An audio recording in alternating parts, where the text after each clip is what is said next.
욥기를 읽는 사람은 1장을 알고 42장을 압니다. 1장에서 욥이 천하에 이만큼 하나님을 경외하는 자가 어디 있느냐, 하나님이 자랑으로 삼은 사람이었고, 그러나 마귀의 시험에 하나님이 허락하심으로 인해서 말할 수 없는 고난을 당한다, 이 사실을 우리가 알고 있습니다.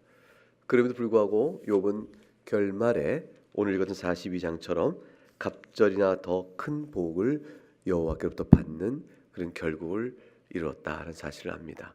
이 두 사실을 우리가 놓고 보게 되어지면 욥의 고난을 하나님께서 더 큰 복으로 갚아주셨다, 이게 이제 결론이 나오는 거죠. 그리고 욥의 고난의 이유, 또 그 고난을 어떻게 하나님이 왜 욥에게 고난을 주신가에 대한 그 섭리에 관한 어떤 신학적 가르침, 이런 것들은 사실 욥 전체 속에 나오지를 않습니다. 그러므로 욥기를 이제 처음과 끝을 마주 보게 되어지면 우리에게는 어떠한 고난이라도 하나님 앞에서 인내하고 견뎌가면 욥이 당한 결국과 같은 이런 결국이 주어질 것이다라는 이제 생각을 단순히 연계해 볼 수가 있겠습니다. 그러나 이제 욥기의 가르침은 우리가 지난주에 말씀드린 것처럼 첫 번째 내용은 뭐냐면 가르칠 것을 기대하였으나 가르치지 않는 것이 있습니다. 그것이 욥의 가르침이에요. 욥기의 가르침이에요. 역설적이죠. 우리가 욥기에서 얻고자 하였으나 욥기는 끝내 가르치지 않고 있고, 끝내 가르치지 않고 있다는 사실이 우리에게 가르침을 줍니다. 그게 뭐냐면 하나님께서는 그가 주권적으로 행하시는 모든 일에 있어서 의인의 고난에 관한 일이라 할지라도 인간이 하나님께 물을 수 있는 가장 부조리에 대한 질문, 하나님께서 그렇게 섭리하시면 누구도 하나님을 믿을 수 없을 것입니다라고 말할 만한 그 사람 사이에 하나님을 믿음에 있어서 최소한 이 정도는 설명이 돼야 믿지 않겠습니까? 라고 할 수 있는 가장 최소한의 이유조차도 하나님께서는 말씀해 주지 않으신다는 것이죠.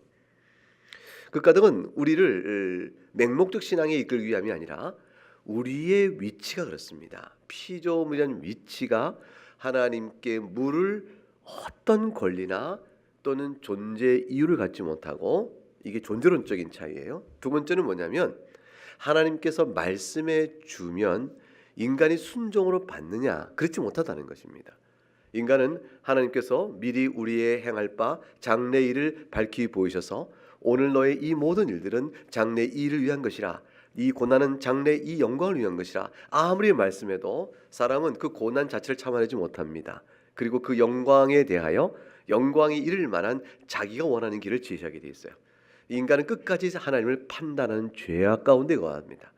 따라서 하나님께서는 존재적으로 말할 필요가 없는 피조물에 불과하며 또 말해 준들 순종치 않는 인간의 완악함을 봅니다. 우리는 하나님을 판단하고자 하는 자지 하나님께 순종하고자 하는 자를 본성상 우리가 갖고 있지 못합니다. 이게 창조 때의 에덴 동산의 타락의 사건이 우리의 존재적 한계를 잘 드러내 줍니다. 그리고 하나님을 판단할 뿐더러 세 번째는 하나님께서 이 사실을 우리에게 알려주지 않는 이유는 뭐냐면, 그걸 이제 사람이 알게 되어지면 하나님께서 이래서 이런 까닭에 우리에게 고난을 주시는 것이다 라고 알게 될 경우, 하나님에 관한 모든 신앙의 이유는 인간의 좁은 소견에 합당한 것으로 들어와야 믿음이 형성되어집니다. 그래서 하나님 믿음이 하나님을 자기 손 안에 놓게 되는 것이죠. 그래서 자기 손 안에 넣어서 내 자신의 납득이 돼야 하나님 믿는 하나님. 그래서 하나님에 대한 존엄과 그의 지극히 선하심을 믿고 나가는 신앙의 이유들이 실종되어 버립니다. 결국은 인간의 교만과 인간의 교만에 바탕한 불순종, 그것이 우리의 현상인 것이고, 또 그러한 우리들을 잘 아신 하나님께서는 본래 우리에게 자신의 뜻을 밝힐 필요가 없으신 것입니다. 그래서 욥기는 의인이 받는 고난에 대하여, 이 의인의 받는 고난에 대하여 질문을 했을 때 끝까지 그 자체에 대한 답으로 하나님은 제시해 주지 않으십니다. 더더구나 이 욥이 당한 고난이 의인으로서 받아야 될 고난의, 이 죄인으로서 받아야 될 고난을 받고 있는 것이 아니고 하나님이 인정한 참된 의인임에도 당하는 고난이에요. 그 고난이 발생한 계기를 보니까 마귀의 시험이었습니다. 하나님이 그걸 허락하신 것이에요. 영적인 사실을 보게 되어지면 마귀의 시험에 의하여 의인이 고난당하는 이 부조리, 하나님께서는 당연히 그것을 안 된다. 의인에게 어떻게 그런 시험을 하겠냐. 내가 볼 때 욥과 같이 여호와를 경외한 자가 없으니 마귀가 시험한다고 했을 때 턱없는 소리 하지 말아라.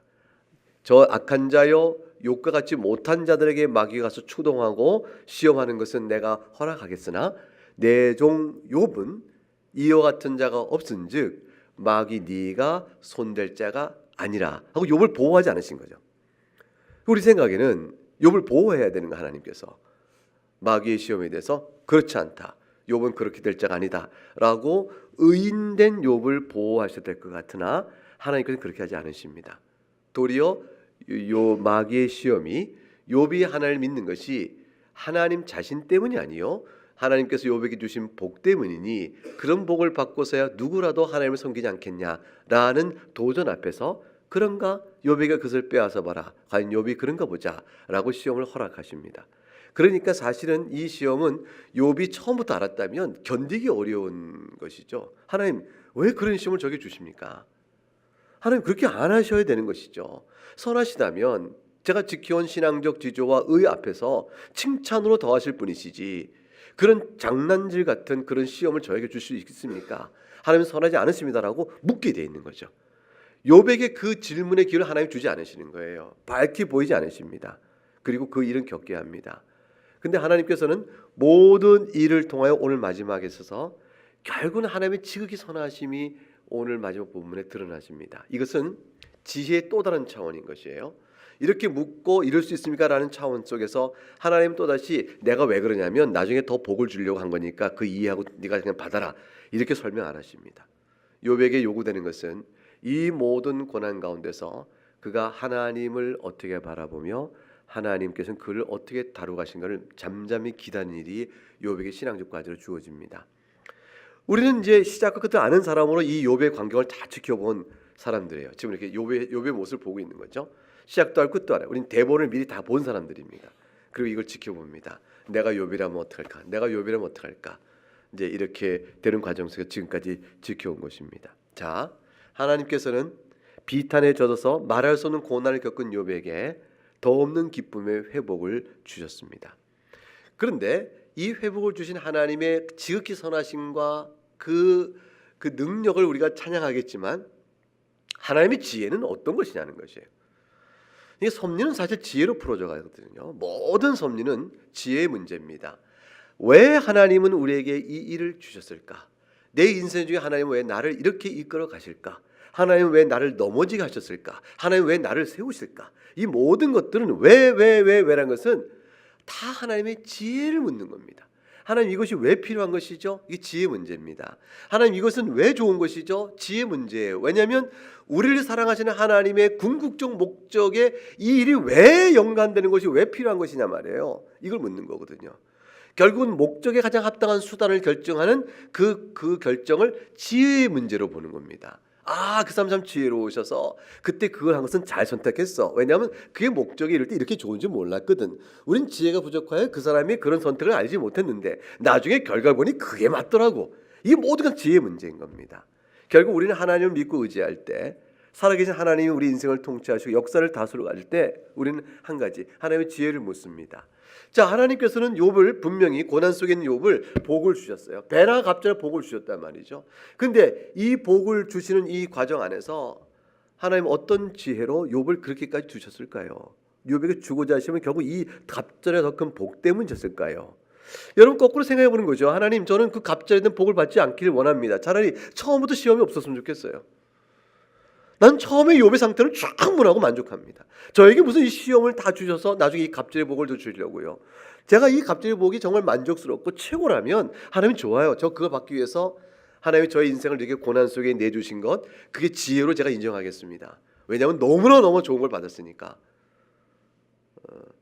이렇게 얘기를 할 수 있겠죠. 그런데 여러분 같으면 어떻게? 저 같아도 하나님 저는 처음 받은 복으로 충분해요. 그냥 고난 받지 않고 그냥 그대로 그냥 하나님께서 그냥 욥과 같이 경건한 자가 어떻느냐 하셨고 저에게 정말 재물도 주셨고 자식도 다 주셨는데 정말 저 이대로 좋아요. 하나님 저에게 굳이 더 갑절해 주실 것으로 생각하시고 저를 이 고난 속에 욥과 같은 고난에 두신다고요? 하나님 저 원하지 않습니다. 저는 그런 하나님의 인도하심에 대해서 하나님의 지혜를 볼 수 없다고요. 이게 사실 우리의 마음일 거예요. 그 갑절이 보기 얼마나 좋은지 모르겠지만 전 지금 충분합니다. 우리는 하나님을 잘 이해하지 못해요. 끝까지 우린 잘 모를 수 있습니다. 그런데 오늘 이제 본문을 가만히 살펴보게 되면 하나님은 욥 하는 사람이 아니고 욥에 둘러싼 세 친구 그리고 그걸 이 역사를 읽고 있는 우리들 이 모두에게 주고 있는 아주 어마어마한 하나님의 교훈의 의미를 심층적으로 부어 넣습니다. 하나님께서 이제 욥에게 복을 주시기 이전에 두 가지 일을 먼저 하세요. 첫 번째 일이 뭐냐면 욥의 친구들을 책망하신 일입니다. 욥의 친구들을 책망하시고 그리고 친구들에게 행하라고 명하신 일이 그게 욥에게 나가서 용서를 구하라라는 명령을 주시게 됩니다. 이것이 갖고 있는 하나님 첫 번째 행하신 일이에요. 욥에게 회복을 시키는 놀라운 복을 주시기 전에 예컨대 한번 성경 말씀을 보겠습니다. 7절부터 9절까지 말씀입니다. 7절부터 9절까지 말씀 같이 읽어보겠습니다. 시작. 여호와께서 욥에게 이 말씀을 하신 후에 여호와께서 대만 사람 엘리바스에게 이르시되 내가 너와 네 두 친구에게 노하나니 이는 너희가 나를 가리켜 말한 것이 내 종 욥의 말같이 옳지 못함이니라. 그런즉 너희는 수소 7과 순양 7을 가지고 내 종 욥에게 가서 너희를 위하여 번제를 드리라. 내 종 욥이 너희를 위하여 기도할 것인즉 내가 그를 기쁘게 받으리니 너희가 우매한 만큼 너희에게 갚지 아니하리라. 이는 너희가 나를 가리켜 말한 것이 내 종 욥의 말같이 옳지 못함이라. 이에 대만 사람 엘리바스와 수아 사람 빌닷과 나아마 사람 소발이 가서 여호와께서 자기들에게 명령하신 대로 행하니라. 여호와께서 욥을 기쁘게 받으셨더라. 욥의 친구들은 하나님께 책망을 받습니다. 이 책망을 받은 욥의 친구들은 당연하다고 생각했을까요? 충격했을까요? 이게 충격입니다. 왜냐하면 욥의 친구들은 내내 욥의 태도에 대해서 하나님을 지키려고 했던 자들이에요. 욥, 너는 악하다. 네가 감히 하나님과 똑같다 얘기하느냐? 네가 하나님을 불의하다 말하려고 하느냐? 하나님을 네가 말하는 것은 악하다고 말하는 것이냐? 너가 선하다고 말할 것이냐? 네가 지혜롭다고 말할 것이냐? 하나님을 지키려 했어요. 욥의 세 친구들은 끝까지 하나님을 변호하려고 했던 사람이에요. 그 마음의 중심과 동기가 하나님 편에 있었던 거예요. 그리고 욥을 책망했던 사람입니다. 욥이 감히 하나님께 불의하다고 말하는 자라 생각하고 욥은 하나님께 계속 탄식한 자예요. 하나님 이럴 수가 있습니까? 하나님 저에게 설명해 주십시오. 저는 모르겠습니다. 하나님 제가 무슨 불의를 했나요? 하나님 물론 사람이 다 절대적이면서 의로운 자가 어디 있겠습니까? 그러나 하나님 이런 사람이라면 저 같은 사람이라면 하나님 이걸 어떻게 이해될까요? 욥은 하나님께 계속 탄식한 사람이었고 욥의 친구들은 하나님을 변호했던 사람들이에요. 그런데 하나님은 지금 나타나셔서 욥의 친구들에게 진노하시는 겁니다. 너희가 틀렸다. 네가 나에 대해 한 말이 전부 잘못됐다고 말합니다. 물론 부분적으로 옳은 말이 되어졌죠. 그러나 욥과의 논쟁점에 있어서는 그들이 틀린 것이에요. 욥의 말이 옳았다는 것이죠. 욥의 말이 다 옳지는 않았어요. 그러나 친구들과 부딪힌 초점에서는 욥이 옳았어요. 논쟁에서는 욥이 옳았고 욥이 도리어 하나님 편에 있었습니다. 왜 그랬을까요? 친구들은 심정적으로는 하나님 편에 있었지만 그들이 갖고 있는 신학은 매우 잘못된 신학에 대한 적용이었기 때문에 그렇습니다. 그것은 뭐냐면 인과응보의 절대적 섭리의 원리로 인과응보를 제시한 것이었습니다. 네가 악하니 이 벌을 받는 것이다. 이 하나의 사실로 하나님의 섭리를 다 제한해버리면서 그것이 하나님을 지키는 것이라 생각한 오류를 범한 것입니다. 지식의 오류가 그들에게선 심정적으로 하나님 편에 있다 할지라도 결국은 하나님을 욕되게 하는 것이요. 결국은 욥이 옳게 된 것이 되어집니다. 욥은 이렇게 말했죠. 아니다. 악인에도 의인보다 더 번성한 자가 있고 번영한 자가 있고 의인이라도 악인보다 더 먼저 고난 속에 있고 세상을 떠나는 자도 있다. 그러니 인과응보의 원리로 다 설명할 수 없다라고 말했습니다. 누구의 신학이 옳아요? 결국 욥은 하나님께 자신의 처지를 놓고 탄식한 자였지만 욥이 옳은 말을 한 사람이 되어지게 되어집니다. 욥의 친구들은 이 세상에서 하나님의 공의가 다 실현된다고 얘기했어요. 근데 욥은 이 세상에서 하나님의 공의가 다 실현되지 않는다고 얘기했습니다. 그래서 욥은 뭐라고 말했냐면 내가 죽은 다음에 대속자가 살아계셔서 나로 하여금 하나님 편에 서게 하여 내가 하고 싶은 말을 충분히 할 수 있도록 이끌어 주실 것을 믿고 의지한다 그랬어요. 그 뭘 말하냐면 욥은 이 세상에서 답이 다 얻지 못할 것이라고 알았던 거죠. 그래서 죽은 다음에 하나님 앞에서 그 공의 문제요, 그것이 비로소 해결될 거라는 사실까지 내다봅니다. 근데 욥의 세 친구들은 이 생에서 하나님의 공의가 실현된다고 봤어요. 그것은 인과응보의 원리와 같은 동전의 양면과 같은 이치입니다. 누가 옳았을까요? 욥이 옳았던 거죠. 하나님께서는 악인이라 할지라도 평생의 형통하게 살다가 죽게도 하십니다. 그가 사후에 마지막 심판 때에 그 무거운 심판의 죄를 피할 수 없을진정 이 생은 하나님의 섭리의 공의성과 지혜를 판단하는 전부가 아니에요. 그러니까 하나님의 지혜의 궁극적은 이 생애의 시작과 결말로 아는 것이 아니고 그걸 넘어서까지 봐야 한다는 사실이죠. 그걸 넘어서까지 봐야 하는데 사후에 있을 일까지 미리 볼 자가 이 세상 속에서 얼마나 있겠어요. 그러니까 이 세상에서 우리가 하나님의 섭리의 지혜로움을 판단한다는 것이 얼마나 한계가 있는가 이렇게 알 수 있겠죠. 욥은 그런 맥락 속에서 친구들보다 훨씬 더 올바른 신학이요, 견고한 신학이요. 그러면서 사실 욥은 실수를 덜 했던 것입니다. 하나님을 향하여 탄식을 했지만 그러나 잘못은 상대적으로 적게 된 위치에 놓이게 되어지는 것입니다. 욥의 세 친구에게 하나님이 나타나셨어요. 욥은 회개를 했습니다. 1절부터 6절 우리가 읽지 않았던 지난주에 봤던 본문을 통해서 욥이 스스로 회개했습니다. 내가 이제 티끌과 재 가운데 회개하나이다. 자기 자신을 티끌과 재 같은 존재로 본 겁니다. 아무것도 아닌 자로 보게 된 거예요. 그러니까 하나님의 부끄러운 죄 앞에서 자기를 토하여 회개하게 되어집니다. 도덕적, 윤리적 죄가 아니에요. 그런 죄가 아님에도 불구하고 욥은 안 것이죠. 절대 하나님 앞에서 피조물 된 내가 분수를 넘어 입을 논했으며 하나님의 섭리를 나의 좁은 이성과 판단과 지혜 안에 가두어 내가 동의하여 따라가려고 했던 이 불신앙의 불순종의 악한 동기를 내면에서 보게 되어집니다. 그러나 자기가 알게 되는 거죠. 내가 악하구나. 그걸 알게 되어져요. 그래서 자기를 티끌과 죄로 고백하게 되어집니다. 자, 그런데 지금 하나님이 7절에 누구에게 나타나신 거냐면 보세요. 욥에게 나타나 말씀하신 것이 아니고 7절에 처음에 어떻게 돼 있죠? 욥과는 6절에 끝납니다. 그리고 7절에 여호와께서 누구에게 이르셨어요? 대만 사람 엘리바스에 이르렀습니다. 엘리바스와 두 친구에게 일렀습니다. 자, 이것은 욥이 대만 사람 자기 세 친구에 이르신 하나님의 말씀을 미리 알았는지 듣는지 몰라요. 그건 모르고 일단 세 친구에게 먼저 하나님의 말씀합니다. 자, 하나님께서 욥의 이 세 친구에게 말했을 때 책망했으면 세 친구는 하나님의 말씀을 듣고 어떻게 나와야 될까요? 책망을 들은 세 친구는 하나님께 어떻게 어떠한 신앙적 반응을 보여야 되겠죠? 회개입니다. 회개죠. 그래서 회개에 엎드리며 용서를 구하는 사죄의 제물을 세 친구는 주 앞에 드려야 합니다.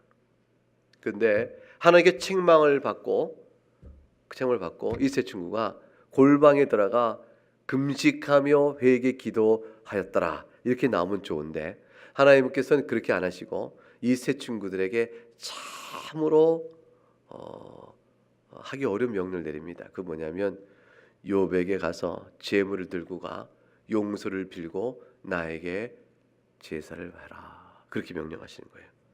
즉 8절에 제물을 가지고 너희란 번제를 욥에게 가서 드리라 그랬어요.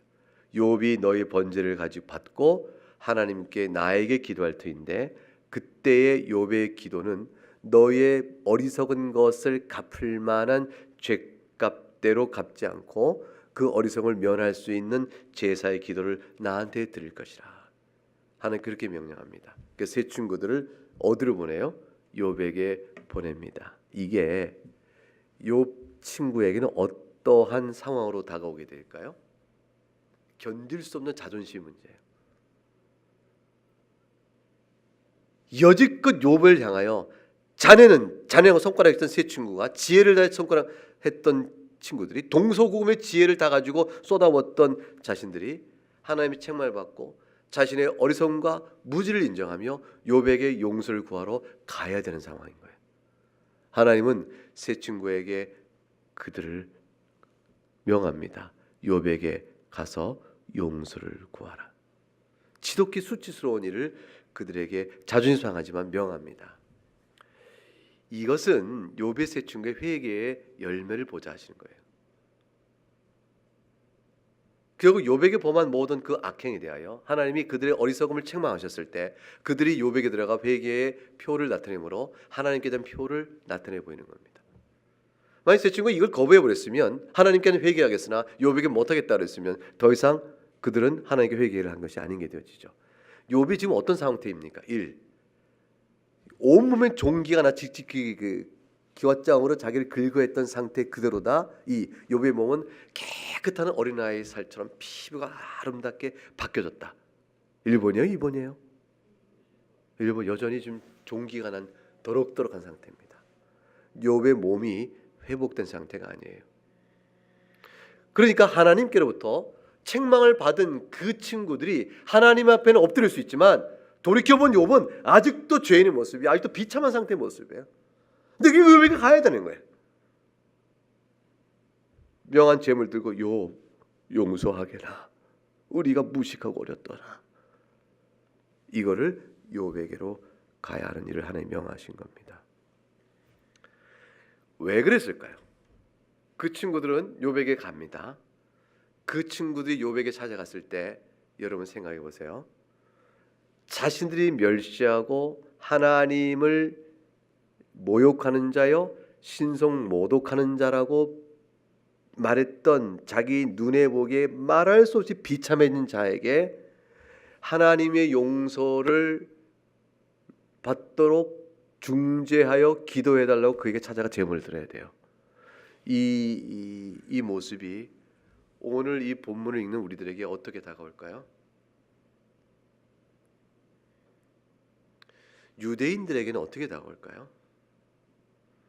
유대인들에게는 하나님을 모독하는 자라고 멸시하며 죽이겠다고 한 바로 그 예수가 자신들이 그 앞에 엎드려 그의 중보로 하나님부터 생명을 얻을 바로 그분이라는 사실을 인정하게 만든 구도가 그냥 나오는 거예요. 욥은 여기서 친구들을 향한 중재자 위치로 바뀝니다.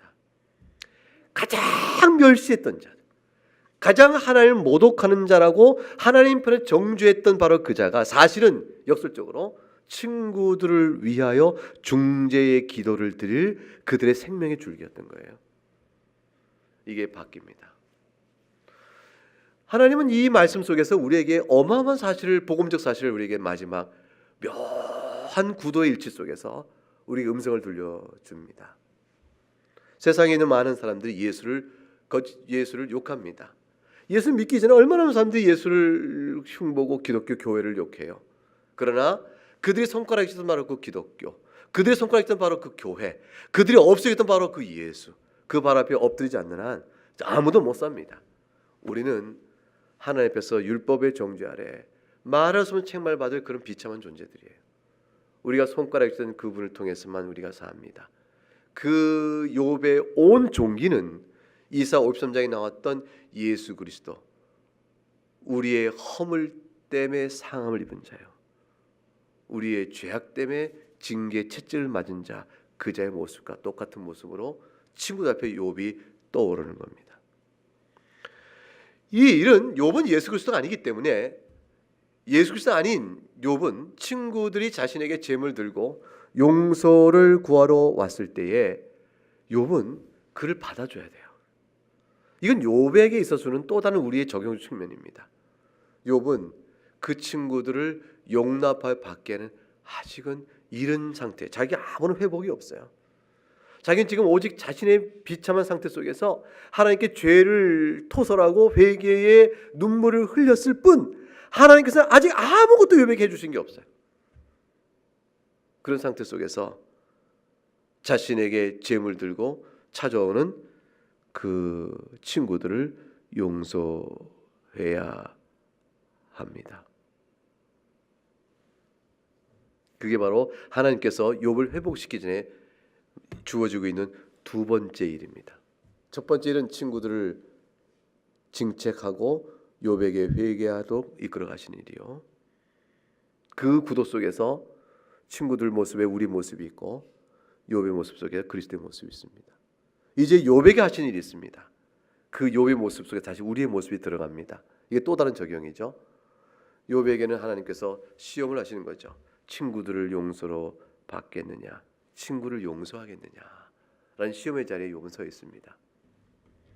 사실은 욥이 자기의 전락한 사회적인 이 비참함과 그 속에 가만히 옆에 울어주기는 친구도 아니요, 찾아와 가장 가까운 친구요, 자기를 가장 잘 아는 친구요, 자신의 도덕적 의의와 지식의 탁월함과 또 경건성을 누구보다 잘할 친구예요.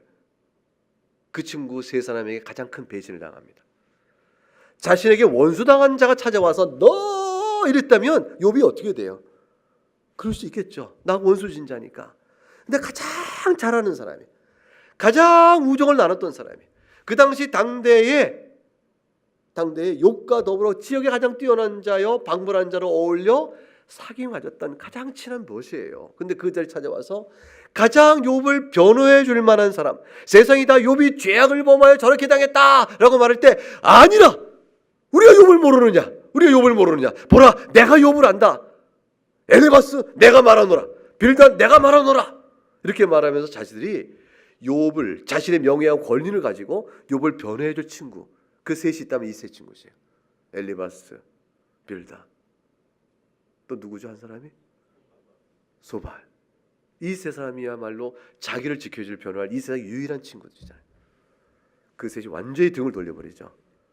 저주받을 자라고 얘기하잖아요. 회개하라고 말하잖아요. 그 비수의 찔림 속에서 욥은 완전히 세상의 가장 나락으로 빠집니다. 가장 미워할 만한 자야. 친구였던 자가 원수가 된 자를 찾아오는 겁니다. 나를 용서하게. 용서할 수 있을까?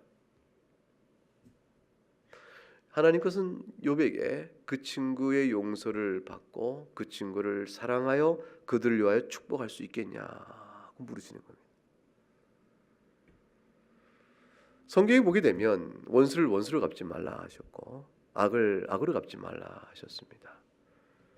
그리고 예수님께서는 너희가 사람의 잘못을 용서하면 하늘의 아버지께서 너희 잘못을 용서하시려니와 너희가 사람의 잘못을 용서하지 아니하면 너희 아버지께서 너희 잘못을 용서하지 아니하라 하셨습니다.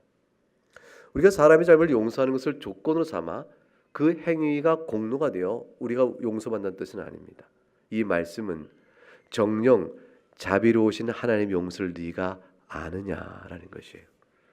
자비로운 하나님의 용서를 경험하고 아는 자라면 자신에게 용서를 구하러 오는 자를 향하여, 자신에게 해를 끼친 자를 향하여 하나님의 용서를 베풀 수 있는 그런 믿음의 증거요, 열매를 나타내 보일 때 그가 참으로 하나님 편에 있는 자임을 드러내는 것이 아니겠는가. 이것이 우리에게 나오는 것이죠. 예수님께서는 용서하셨어요. 예수님께서는 원수를 용서하십니다. 저자들이 하는 짓을 스스로 알지 못하니 아버지 하나님 저들 용서해 주옵소서, 그걸 하셨어요. 그리고 주님께서 우리에게 기도를 가르치기를 너희가 사람을 용서하라. 그러면 하늘의 아버지께 너희도 용서하실 것이라. 주여 우리가 우리에게 죄를 범한 자를 용서함과 같이 우리들을 용서해 주시옵소서라고 기도하게 하셨습니다. 이것은 전부 다 용서를 아는 자가 마땅히 마음속에 넘쳐 흐르는 감격과 감사의 실상을 보여주시는 것이에요. 정말로 용서받았냐 말이에요. 정말로 용서를 아느냐 그 말이에요. 정말로 하나님의 긍휼을 아느냐 그 말이죠. 정말 하나님 용서를 알고 있다면 우리 마음속에 용서와 그 자비와 인애와 감사의 이 넘침이 어떻게 드러나고 있지? 이거예요. 그래서 어떤 신학자는 이렇게 얘기했어요. 하나님께 용서를 받은 자라면 그 용서의 어마어마한 부으심 때문에 사람을 향한 용서의 물줄기를 흘려내 보내게 되어 있다. 만약 그것이 닫힌 물이요 전혀 인색하여 없다면 자기는 하나님께 용서의 은혜를 말하면서 사람을 공의의 잣대로 판단한다면 그 사람은 실상 하나님의 용서를 모르는 자라. 복음을 모르는 자가 되어지는 것이죠. 복음의 은혜 안에 산다는 것은 용서를 아는 자요, 용서 베푸는 속에서 기꺼움과 감사를 하는 자라 할 수 있는 겁니다. 왜 그러겠어요? 이제 욥은 어떻습니까? 친구가 셋이 왔을 때 이 친구 셋을 어떻게 하죠? 오늘 본문에 어떻게 되어 있습니까?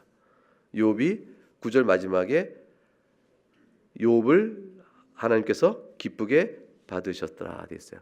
욥의 기도를 받으신 겁니다. 어떻게 기도했는데요? 10절 욥이 친구들 위하여 기도하셨습니다. 그때서 여호와께서 욥의 공경을 돌이키시고 회복이 이루어지기 시작했습니다. 욥은 어떻게 친구들의 용서를 구하는 친구들을 받을 수 있었을까요? 용서 안 할 수가 없었습니다. 욥은 왜 욥은 용서하지 않을 수가 없었을까요? 6절까지가 설명합니다. 이미 용서를 받았잖아요. 욥은 41절부터 6절까지 주께서는 2절 못하실 일이 없사오며 무슨 계획이든지 못 이루실 것이 없는 줄 아오니 무지한 말로 이치를 가린 자가 누구니까 나는 깨닫지도 못한 일을 말하였고 스스로 알 수도 없고 헤아리기도 어려운 말을 말하였사오니 내가 이제 스스로 거두어드리고 티끌과 제 가운데 회개하나이다. 욥은 이미 회개를 했고 하나님의 용서를 받았잖아요. 이 용서를 받은 자이기 때문에 자신의 용서를 구하러 오는 자를 욥은 기꺼이 용서할 수가 있게 되는 겁니다. 그 용서하는 욥의 심령을 우리가 들여다볼 수가 있습니다. 어떤 마음으로 용서할 수 있었을까요? 그것은 뭐냐면 티끌과 재 가운데 회개하나이다는 이 말 속에 있습니다. 티끌과 재 가운데 회개하는 것은 자신과 티끌과 재를 동일시 여기는 겁니다. 나는 티끌과 재 같은 존재에 불과합니다. 자신이 악하여 티끌과 재에 불과한 존재, 아무 가치가 없는 자죠. 티끌과 재는 쓸데가 없는 거예요. 아무 가치가 없는 자요. 그런 자로서의 자신의 모습을 하나님 앞에서 겸비하게 낮추고 눈물로 회개한 자는 자신의 다가온 새 친구를 향한 욥은 교만한 안목에서 친구를 판단할 자의 위치에 있지 못했습니다. 이게 핵심입니다. 욥은 친구들에게 그런가? 자네들이 이제 내게 용서를 구하러 오는가? 자네들 잘못을 알겠는가? 자네들이 그때 나한테 한 말 이제 인정하는가? 이거 자네가 잘못한 거야. 인정하는 거지. 그거 인정 안 하고 무슨 용서를 구하나? 자네가 용서를 구할 때는 이런 걸 잘못했다고 말해야 용서를 하는 것이지. 자네들은 그거 아는가? 말해보게. 욥은 따지지 못합니다. 그거를 판단하 시시비를 가려 친구들의 잘못을 시시비에 가려 용서할 만한가를 따지기에는 자신이 한없이 아무것도 아닌 티끌과 재 같은 존재는 사실을 너무 잘 아는 거죠. 그리스도인이 행하는 용서라는 것이 세상에서 하는 용서와의 다른 점이 있단 바로 이런 겁니다. 우리는 우리 안에 있는 죄의 본성과 부패한 행위들과 세상에 다 드러나지 않은 많은 죄악들의 그 썩어짐을 우리 알아요. 그 하나님 아시잖아요. 그 하나님께 그 용서를 좀 구하고 있잖아요. 하나님께 용서를 내가 고백하고 있잖아요. 용서를 감사한다고 있잖아요. 하나님 그거 다 드러내시면 세상에서 어떻게 할 거예요? 근데 하나님께서 그 감춰주시고 용서하고 계시잖아요. 그 용서를 받은 자로서 자기 자신 제일 잘 알잖아요. 자기가 하나님 앞에서 내가 어떤 존재인가. 그 나에게 용서를 구하는 자에게 네가 나한테 어떠한가를 보자 하고 재판장의 위치에서 용서를 하겠냐 그 말이에요. 그리스도의 용서는 재판장의 권위의 자리에 앉아 용서하는 것이 아니고 하나님의 용서를 받은 자로 티끌 같은 내가 용서를 구하는 당신에게 무엇을 판단하겠습니까? 선악간의 판단을 이루는 오직 하나님뿐이시오니 나 또한 용서받은 자로 나에게 용서를 구하니 내가 당신을 용서합니다. 그 말 이상 아무것도 할 것이 없어요. 판단은 누가 해요? 하나님이세요. 우리는 용서받은 자로 똑같은 처지에 당신이 나보다 낫습니다. 용서합니다. 그 말밖에 할 것이 없어요. 책망과 시비를 가릴 자격이 없어요. 욥은 그것을 지금 행한 겁니다. 하나님께서는 욥에게 어마어마한 것을 가르쳤어요. 욥의 세 친구에도 어마어마한 교훈을 가르치셨어요. 이쯤 오게 되니까 욥의 문제는 전혀 다른 문제가 되어져요. 의인이 받는 고난의 문제가 아니라 이쯤 오게 되면 이건 복음 전체의 문제예요. 창세기로부터 요한계시록까지 이루어진 전체 성경이 말하고자 하는 예수 그리스도 한 분. 예수 그리스도의 신학적 복음의 완성이 여기 들어있는 거예요. 누가 용서를 구하며 누가 대리 속죄의 은혜를 아는가? 욥에게 주님은 그걸 보이시고 그를 용서하십니다.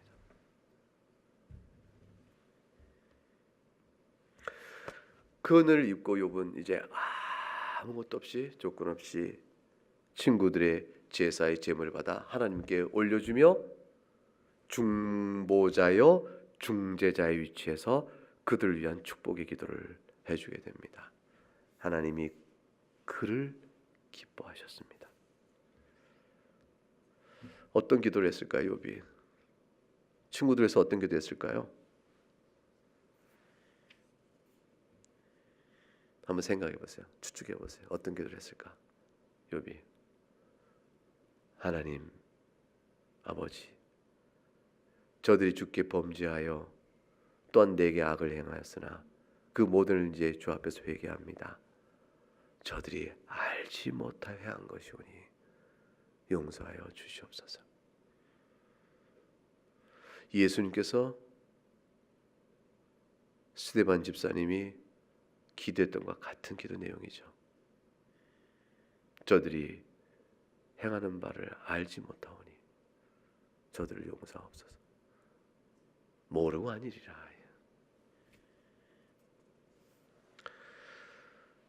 그 기도는 하나님의 진노를 가라앉히는 것이었고, 하나님께서 저들에게 잘못된 판단으로 나를 가르쳐 말해서 틀리게 말한 그대로를 기초해 볼 때 저들의 죄를 용서하여 주옵소서. 이제 그거로 충분히 기도했을 것입니다. 그리고 용서의 주체는 내가 아니요 하나님인 줄 알고, 재판장의 권위는 내가 아니요 하나님인 줄 알고, 나는 나에게 용서를 구하는 그 자에게 똑같이 용서받은 자로 티끌과 죄에 불과한 자, 내가 당신보다 오히려 못하니 내가 당신을 용서할 위치에 있지 못합니다. 나에게 용서를 구하니 내가 용서합니다. 그리고 그 자에 대한 모든 판단은 하나님께 맡기며 악을 선으로 갚는 그 자리에 서 있게 되고, 도리어 그들 위해 축복의 기도함으로 모압 만인들 제사장으로서의 자기 자리를 지키게 되는 것이죠. 욥은 중보자인 그리스도를 나타내 보기도 하고, 우리 모두에게 적용하게 되면 결국은 제사장으로서의 우리 신자의 모든 됨됨이가 바로 이것이죠. 모든 성도가 제사장 직분을 행한다 그러면 그것이 뭐겠어요? 비차간에 용납하고 용서하는 것입니다. 용서를 구하는 것이고요. 그러고 난 뒤에 욥은 회복됩니다. 그게 바로 10절입니다. 욥의 공경을 돌이키시고 여호와께서 욥에게 이전 모든 소유보다 갑전해 주시니라. 우리에게 약속된 은혜의 부요함은 말할 수 없이 큰 겁니다. 복음의 이 빛깔 안에 들어오게 되어지면, 이 복음의 비밀을 알게 되어지면 용서받은 자가 누리는 하나님과의 교통 속에 누리는 어마어마한 은혜의 축복들, 하나님의 그리스도를 믿음으로 말미암아 하나님의 자녀됨의 은택이 무엇입니까? 하나님 나라를 기업으로 받는 것이요. 예수를 믿음으로 의롭게 된 자가 받는 은혜가 뭡니까? 하나님의 자녀됨의 신분을 얻는 것이요, 영생을 기업으로 받는 것이라. 그 은혜를 지금 막 받게 되는 거예요. 욥은 140년을 더 살게 되어집니다. 140을 더 사는 것은 죽었다 살아난 부활과 같은 경험이죠. 욥에게 주어진 복은 일단은 제물로 12절에 말년에 욥에게 처음부터 더 복을 주시니 양 14,000마리요 낙타 6천 소천결이요 암낙이 1,000을 두었다. 어마어마한 제물의 부를 누리게 되어집니다. 그 자녀를 아들 7딸 셋을 둡니다. 딸 셋을 다 이름을 하나씩 제시하면서 이처럼 아리따운 여자가 없었다 함으로 인하여 욥에게 주신 자식의 복이 이전 자식보다 훨씬 더 아름답고 훌륭한 것임을 드러내 줍니다. 욥이 이 땅에서 고난의 대가로 복을 누렸다. 이 말씀으로 1차적으로 보여지게 되어지겠죠. 그러나 욥이 누린 이 복은 뭐냐면 고난 속에 죽었던 욥이 다시 살아난 새로운 생명의 삶을 보여주는 것이죠. 우리에게 있어서는 그것이 뭐냐면 이 땅에서 모든 성도가 누리는 영적 복입니다. 예수님께서 말씀하시기를 나를 위하여 모든 것을 내버리는 자, 그런 자는 이 땅의 형제보다 더 배나 더 많이 받는다 하셨어요. 교회 안에서 신앙 공동체와 영적 사귐을 통해서 우린 더 이상 외롭지 않은 신앙적 의지와 기쁨을 누리게 되어집니다. 우리가 서로 그렇게 살아가는 것이에요. 신앙의 동지, 특별한 개인적 정이 없고 관계가 맺어지지 않아도 한 예배 장소에 같이 앉아서 이렇게 바라보는 눈길 속에 안목 속에 소리가 들려가면서 같은 찬송으로 하나님께 예배할 때 이 공동체에 주신 은혜가 얼마나 큰지 말할 수 없는 감동이 오게 되면서 이 지체 가운데 하나 껴있음이 하나님 내 인생 중에 지금 이 자리에 이보다 큰 복은 없습니다 고백하게 되어집니다. 그리고 교회를 사랑하고 교회의 참된 실상이신 주인이신 그리스도를 사랑하게 되어집니다.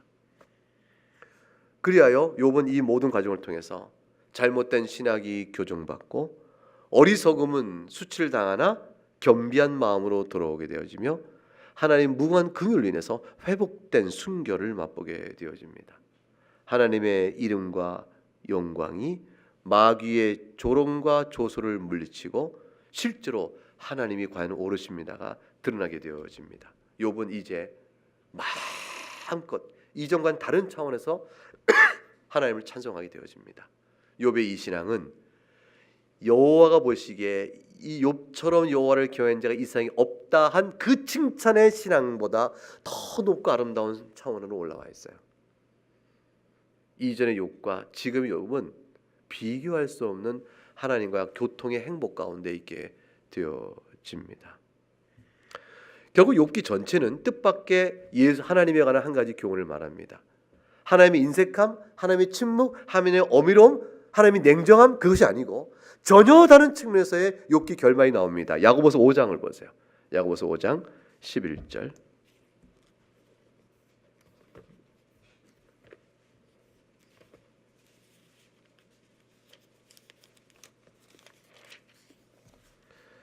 야고보서 5장 11절 말씀. 10절과 11절 읽어보죠. 시작. 형제들아 주의 이름으로 말한 선지자들을 고난과 오래 참음의 본으로 삼으라. 보라 인내하는 자를 우리가 복되다 하나니 너희가 욥의 인내를 들었고 주께서 주신 결말을 보았거니와 주는 가장 자비하시고 긍휼히 여기시는 이시니라. 사랑하는 여러분, 욥기의 결말 속에 하나님은 어떤 분으로 드러나는 것이죠? 가장 자비로우시고 긍휼이 많으신 분입니다. 왜 이런 결말이 욥기의 결말로 나타난 하나님의 모습일까요? 왜 그럴까요? 욥의 결말을 우리가 들었습니다. 욥이 누린 이 결말이 다시 한번 말하지만 욥의 것이 아닙니다. 욥의 이 결말이 욥의 인내의 대가로 얻어진 것이 아니에요. 욥의 이 결말이 욥이 인내로 경건히 살아서 하나님께 공로를 얻어 자기 상급으로 요구하여 받을 만한 것을 받은 것이 아닙니다. 욥은 죄인이었습니다. 하나님이 욥을 용서하시고 이 결말에 이 큰 은혜를 주신 거죠. 오직 한 가지가 드러납니다. 하나님은 자비로우시고 긍휼이 그렇게나 많으시다. 욥기에서 그것을 찾아낼 수 있겠습니까? 욥기에서 하나님의 긍휼을 보실 수 있겠어요? 하나님의 인애를 아시고 자비를 보실 수 있겠습니까? 죄를 깨닫는 자만 보는 겁니다. 욥은 하나님께서 욥의 결말에 이 복을 주시지 않았던들 욥은 하나님을 찬송하는 입술에 하나도 부족함이 없었을 것이에요. 하나님은 욥의 결국에 이것을 베풀어 주셨습니다. 딱 한 가지. 욥의 눈물을 닦으시고 욥에게 위로를 주신 거예요. 하나님은 그렇게 자비로우신 분입니다. 그리고 욥은 이제 중보자의 참된 은혜와 용서하는 자의 행복을 알게 되었습니다. 그리고 이 하나님 마지막 욥의 생에 부어진 이 회복의 귀한 역사는 욥에게 부활의 큰 기대와 소망을 보게 한 것입니다. 이건 부활 그 이상 다른 것이 아니에요. 여러분 재밌는 게 있어요. 이게 이제 성경이 히브리어 성경으로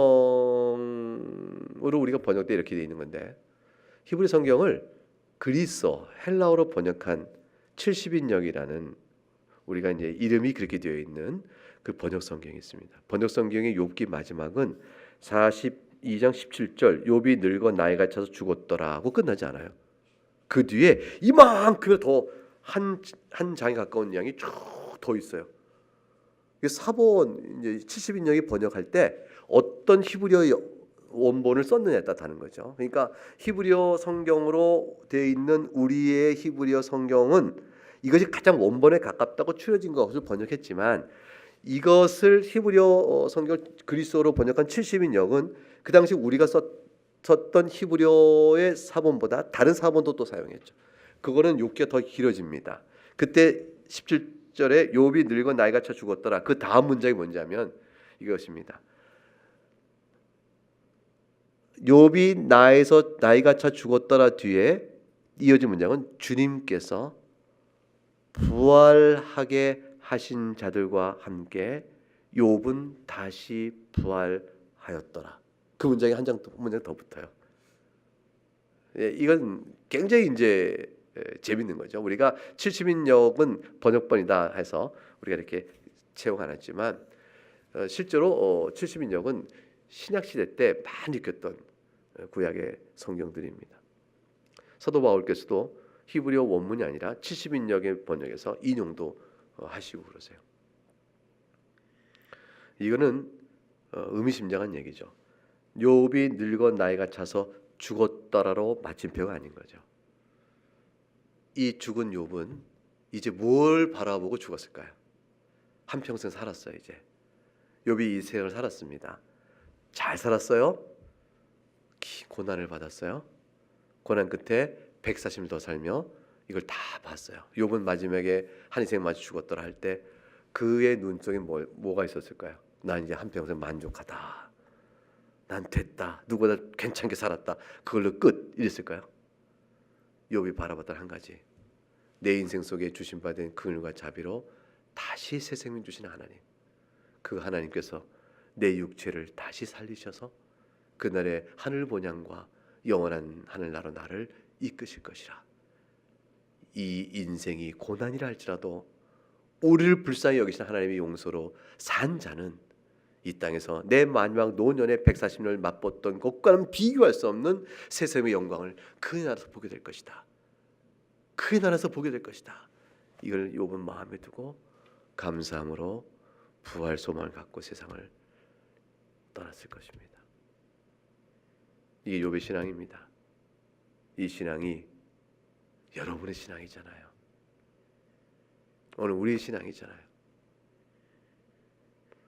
욥기는 마지막에 예수 그리스도를 바라보게 합니다. 이것이 오늘 욥기 강의를 마치면서 여러분에게 오늘 본문을 통해 강설하는 마지막 한마디입니다.